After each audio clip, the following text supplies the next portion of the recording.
नमस्कार, मैं हूं हरवीर सिंह और रूरल वॉइस के खास कार्यक्रम रूरल वॉइस एक्सप्लेनर में आपका स्वागत है।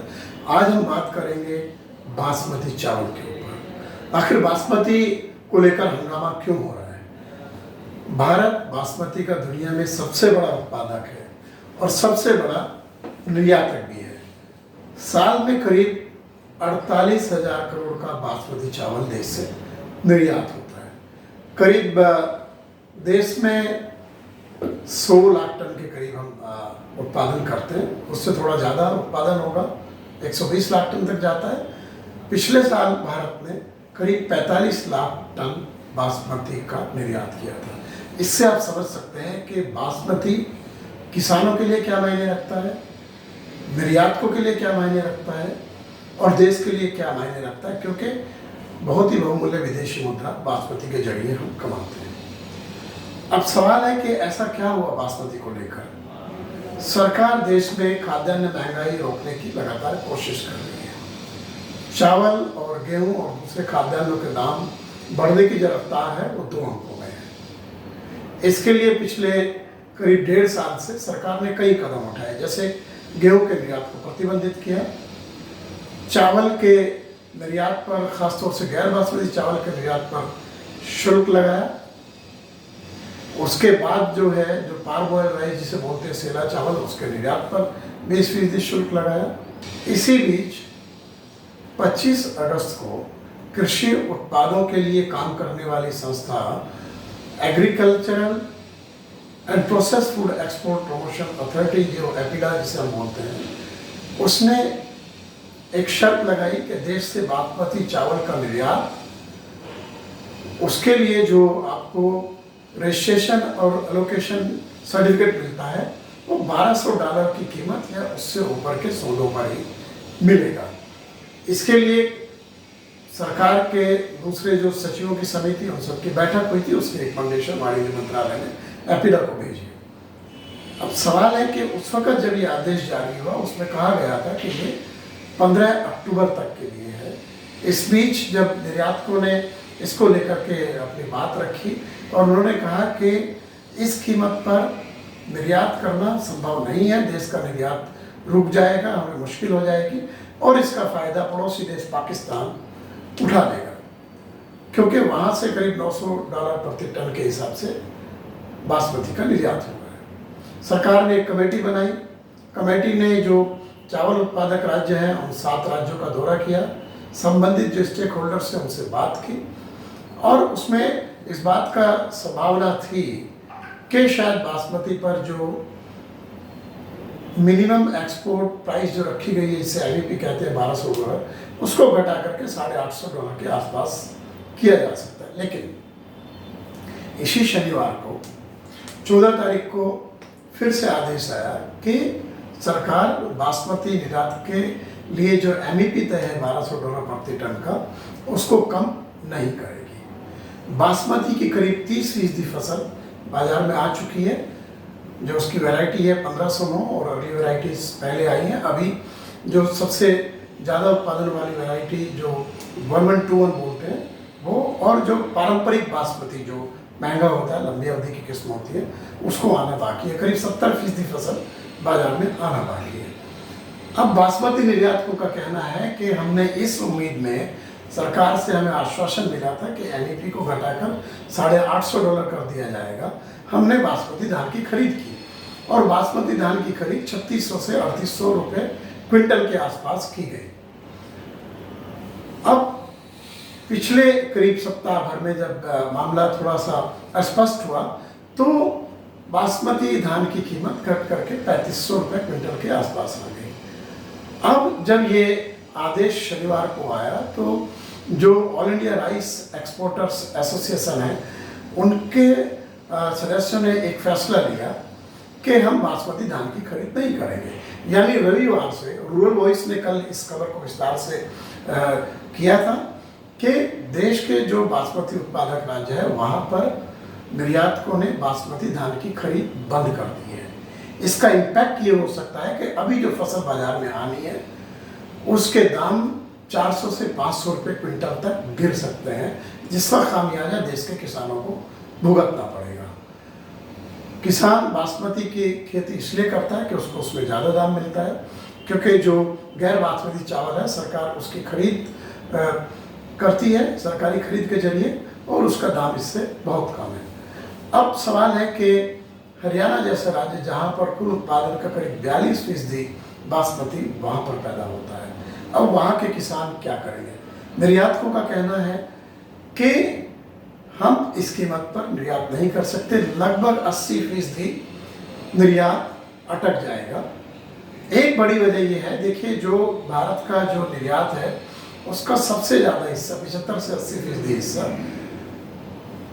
खाड़ी के देशों में निर्यात होता है, जो गल्फ कंट्री जिन्हें हम बोलते हैं। वहाँ पर बासमती चावल को बिरयानी के लिए इस्तेमाल किया जाता है, और उसका बासमती का जो सेला राइस होता है उसका खास तौर से इस्तेमाल होता है वहाँ पर।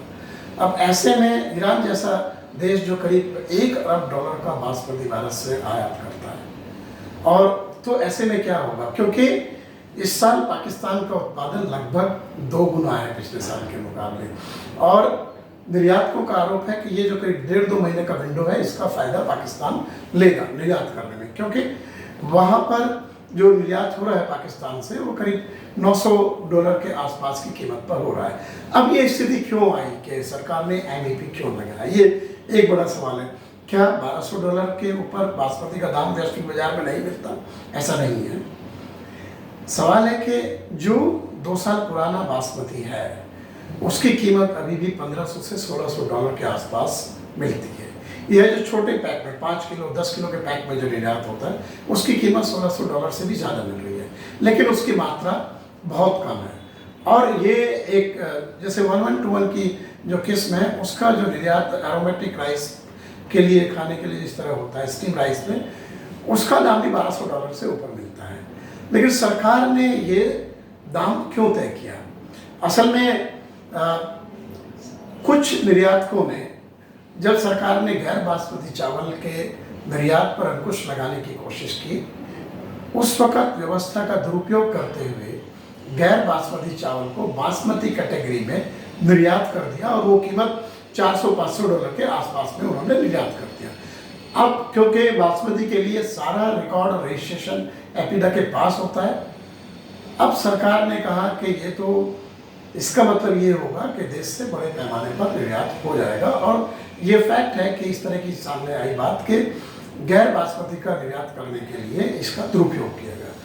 अब निर्यातकों का कहना है कि बासमती का जो एवरेज प्राइस है पिछले 3 साल का जो उनको मिला है निर्यात में, वो $850 से $900 के बीच में है। उसका औसत मैं एक बता देता हूँ कि 2020-21 में जो बासमती निर्यात हुआ, जो उसका औसत है, इससे कम भी दाम पर निर्यात हुआ और जाहिर सी बात है ज़्यादा पर भी होता है। 2020-21 में औसत $850 प्रति टन का रहा, 21-22 में $894 का रहा प्रति टन का, और 22-23 में ये $1054 प्रति टन का औसत आया है। यानी कि ये बड़ी मात्रा में जो निर्यात है वो $1200 से कम पे हुआ, कुछ मात्रा उससे ऊपर हुई, तो इसलिए ये औसत आता है। अब निर्यातकों का कहना है कि अभी ये व्यावहारिक नहीं है कि $1200 के दाम पर हम निर्यात कर सकें, क्योंकि वैश्विक बाजार में ये संभव नहीं है। हाँ, कुछ मात्रा करीब हो सकता है कि 15-20% जो चावल है वो $1200 प्रति टन के ऊपर निर्यात हो सकता है, लेकिन 80% जो निर्यात है वो अटक जाएगा। अब अगर घरेलू बाजार में हम बात करें, बासमती चावल का दाम 75 से 100 रुपये किलो के आसपास होता है। सरकार राशन में जो चावल देती है उसका दाम काफ़ी कम है, और चावल का जो औसत दाम है गैर बासमती का वो करीब 40 रुपये के आसपास ऑल इंडिया एवरेज वो आता है, लेकिन उसमें बढ़ोतरी भी एक साल में काफ़ी। जो एक्सपर्ट्स हैं उनका मानना है कि निर्यात को रोकने के लिए, उस चावल के निर्यात को रोकने के लिए जिसका दाम बाजार में 75 से 100 रुपये किलो है, उस पर इस तरह का अंकुश लगाने का कोई फ़ायदा नहीं है, क्योंकि जो सस्ता चावल है, जो गैर बासमती चावल है, उसका दाम काफ़ी कम है, और बासमती चावल के खरीदार उस तरह के नहीं हैं, और ना ही बासमती चावल की जो गुणवत्ता है, जो राशन में चावल मिलता है या फिल्फ्रेज जो होता है, ये भी इस तरह की बात हो सकती है कि पिछले साल जब हमने 223 लाख टन चावल का निर्यात किया 2022-23 में, और दुनिया का 40% चावल भारत से निर्यात हुआ, दुनिया का सबसे बड़ा निर्यातक देश हम बने और इतनी मात्रा में हमने चावल का निर्यात किया। उसमें इस तरह के कयास एक्सपर्ट्स भी लगाते हैं और कि बहुत बड़ी तादाद शायद उस चावल की थी जो राशन व्यवस्था से फिल फ्रेज होकर के निर्यात हुआ और सस्ते दाम पर निर्यातकों को मिला, क्योंकि सरकार ने कोरोना के समय जो 5 किलो मुफ्त में खाद्यान्न देना शुरू किया था प्रति व्यक्ति, उसकी मात्रा काफ़ी ज़्यादा थी और अब जाकर के सरकार ने वो सिस्टम अब बंद कर दिया है, इसलिए शायद अब फिल फ्रेज कम हो जाएगी। तो इस सारे चक्र में जहाँ कीमत नियंत्रण की सरकार कोशिश कर रही है, उसमें शायद बासमती का किसान फंस गया है, क्योंकि आप जो प्रीमियम राइस है उसको सामान्य राइस की कैटेगरी में ला करके उस तरह का निर्यात पर अंकुश नहीं लगा सकते। जैसा कि मैंने कहा कि हम अपने उत्पादन का करीब करीब 40% बासमती निर्यात करते हैं, तो इसका मतलब बासमती का जो बड़ा बाजार है वो देश के बाहर है। देश के अंदर जो बाजार है वो प्रीमियम मार्केट है एक तरीके से बासमती का। इस स्थिति में अगर खरीदार जो एक्सपोर्टर है धान की खरीद नहीं करते तो ये संकट बढ़ेगा। किसान संगठनों का भी मानना है कि सरकार को बासमती के मामले में अलग तरीके से विचार करना चाहिए।